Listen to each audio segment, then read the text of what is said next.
សកម្មជនព្រៃឈើបន្តរកឃើញសកម្មភាពកាប់ឈើដោយខុសច្បាប់នៅតំបន់ព្រៃឡង់ស្ថិតនៅក្នុងខេត្តព្រះវិហារដោយគ្មានការទប់ស្កាត់ពីអាជ្ញាធរពាក់ព័ន្ធសមាជិកបណ្ដាញព្រៃឡង់ខេត្តព្រះវិហារលោកខុតសឿមបានប្រាប់ពលរដ្ឋអ្នកសារព័ត៌មានថាសមាជិកបណ្ដាញព្រៃឡង់ចំនួន8នាក់បានចុះស៊ើបអង្កេតបទល្មើសព្រៃឈើនៅក្នុងដែនជម្រកសត្វព្រៃព្រៃឡង់រយៈពេល3យប់4ថ្ងៃដោយចាប់ពីថ្ងៃទី25ដល់ថ្ងៃទី28ខែមីនាឆ្នាំ2025លោកអះអាងថាក្នុងរយៈពេលចុះស៊ើបអង្កេតនោះគឺបណ្ដាញព្រៃឡង់បានរកឃើញដើមឈើចំនួន60ដើមជាប្រភេទដើមត្រាចកគីរាំងនិងឈើទាលដែលមានមុខកាត់ចាប់ពី40ដល់80សង់ទីម៉ែត្រត្រូវបានកាប់បំផ្លាញលោកខុតសឿមបញ្ជាក់ថាដើមឈើធំៗដែលត្រូវបានកាប់នោះគឺស្ថិតនៅតំបន់ជ្រប់ក្បាលដំរីបោះរាំងនិងអូគូលលោកថាដើមឈើទាំងនោះត្រូវបានកាប់និងអាចជ្រៀកហើយដឹកចេញពីព្រៃដើម្បីយកទៅលក់ដោយគ្មានការទប់ស្កាត់ពីមន្ត្រីបរិស្ថាននៅតំបន់នោះឡើយពេលយប់នោះគឺរណាយន្តហ្នឹងលឺទៅហឹងពេញព្រៃតែម្ដងនៅពេលដែលព្រឹកឡើងយើងទៅកន្លែងហ្នឹងគឺពួកគេបានដឹកចេញទាំងយប់បាត់ទៅហើយបាទដោយសារតែយើងគ្នាតិចយើងមិនអាចគាត់បាត់លុះបានទេហើយពួកគេច្រើនណាស់ហ្នឹងហើយទាំងយប់គេដឹកទាំងយប់តែម្ដងបាទ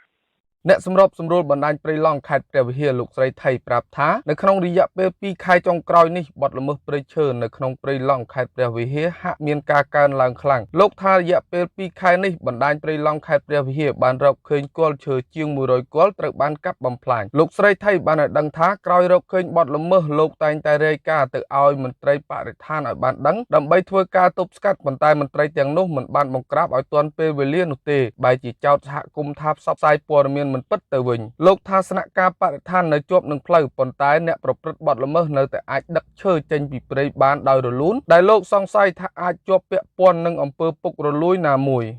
មកលេតទៅថាថ្ងៃនេះជួលតាមចិត្តចង់របស់គេចង់កាប់ម៉ោងណាក៏បានចង់ដឹកម៉ោងណាក៏បានអារឿងនេះអាការមេបលួយនេះវាអត់កើតទេព្រោះតែរដ្ឋាភិបាលពីលើនោះស្រែកប្រាប់ទៀតបានតែងហើយដោយអាវុធហត្ថផ្ទៃប្រទេសនេះយើងជំនុំភួយគាត់ធ្វើដូចជារលឹងប៉ុន្តែឥឡូវស្ងាត់បាត់ហើយអត់មានអីឃើញទេនឹងកតនាអនលីងហើយ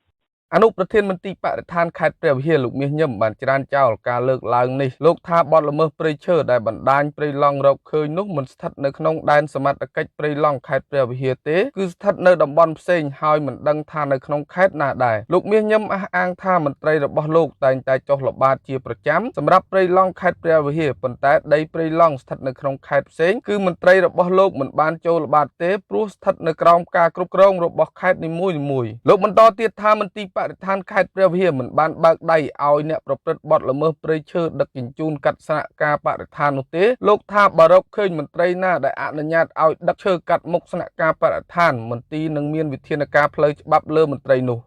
មិនបានបើកដៃចំហឲ្យជនប្រព្រឹត្តបទល្មើសណាកាត់រៀនដីព្រៃឬក៏ឈើឲ្យដឹកកាត់នៅតាមមុខស្នាក់ការបរិស្ថានទេបើយើងដឹងយើងនឹងមានវិធានការផ្លូវច្បាប់ចំពោះមន្ត្រីនោះអញ្ចឹងហើយសកម្មជនបរិស្ថានលោកម៉ាចត្រាលើកឡើងថាបទល្មើសព្រៃឈើនៅក្នុងព្រៃឡង់នៅតែបន្តកើតមានរហូតដល់សពថ្ងៃនេះបានគឺដោយសាររដ្ឋមន្ត្រីក្រសួងបរិស្ថានអសមត្ថភាពមិនអាចគ្រប់គ្រងមន្ត្រីរបស់ខ្លួននៅមូលដ្ឋានបានល្អលោកថាបើសិនជារដ្ឋមន្ត្រីក្រសួងបរិស្ថានពិតជាមានសមត្ថភាពមែនគឺអាចបញ្ជាឲ្យមន្ត្រីថ្នាក់ក្រោមទប់ស្កាត់បទល្មើសបានហើយលោកថាជារៀងរាល់ថ្ងៃដើមឈើជាច្រើនដើមនៅតំបន់ព្រៃឡង់ត្រូវបានកាប់បំផ្លាញលោកចត្រាលើកឡើងទៀតថាបទល្មើសព្រៃឈើមិនអាចលាក់បាំងបានទេដោយសារអ្នកប្រព្រឹត្តបទល្មើសប្រើម៉ាស៊ីនអាឈើដែលមានសំឡេងឮខ្លាំងហើយការដឹកជញ្ជូនឈើដោយគោយន្តលោកថាបើមន្ត្រីបរិស្ថានចង់ចាប់គឺចាប់បានយ៉ាងស្រួលបើគ្មានជាប់ពាក់ព័ន្ធអំពើពុករលួយលោកបន្ថែមថាដើម្បីទប់ស្កាត់បទល្មើសធនធានធម្មជាតិឲ្យមានប្រសិទ្ធភាពគឺអាជ្ញាធរត្រូវអនុវត្តច្បាប់ឲ្យបានតឹងរ៉ឹងទៅលើអ្នកប្រព្រឹត្តបទល្មើសហើយស៊ើបអង្កេតទៅលើមន្ត្រីដែលប្រព្រឹត្តអំពើពុករលួយនិងអនុញ្ញាតឲ្យសហគមន៍ចូលរួមល្បាតព្រៃឈើឡើងវិញត្រូវតែឲ្យសហគមន៍នឹងគាត់បានចូលល្បាតឲ្យបានញឹកញាប់ទៅអានឹងជួយការពារគ្នាបានហើយបើសិនជាមន្ត្រីបរិស្ថានខ្លួនឯងតែងធ្លាប់តែនិយាយថាมันអាចការពារបាន100%ទេដោយសារមន្ត្រីតិចហើយដីច្រើនព្រៃច្រើនអីចឹងទៅអានឹងវាអត់សមហេតុសមផលទេដែលត្រូវបានហាមសហគមន៍មិនឲ្យចុះល្បាតណាបាទ លោកម៉ាចត្រាបញ្ជាក់បន្ថែមថាទោះបីជាខេត្តព្រះវិហារមានប្រធានមន្ទីរបរិស្ថានថ្មីក៏ដោយបើគ្មានឆន្ទៈក្នុងការការពារធនធានធម្មជាតិទេបទល្មើសនៅតែបន្តកើតមានដដែល សិនជាគ្រាន់តែដូរពីមន្ត្រីម្នាក់ដាក់មន្ត្រីម្នាក់មកអង្គុយកៅអីហើយអត់ព្រមធ្វើការផ្លាស់ប្ដូរនៅការគិតធ្វើការផ្លាស់ប្ដូរនៅឆន្ទៈនៃការការពារព្រៃហ្នឹងអាហ្នឹងវាលាយដូចតែគ្នាទេគ្រាន់តែដូរមនុស្សមកអង្គុយកៅអីឲ្យតែបានអញ្ចឹងទោះបីជាអស់លោកណាមកអង្គុយក៏ដោយបើសិនជាពួកគាត់គ្មានឆន្ទៈក្នុងការដោះស្រាយគ្មានឆន្ទៈក្នុងការការពារព្រៃឡង់ហ្នឹងទេវាហិនហោចដូចតែគ្នាទេ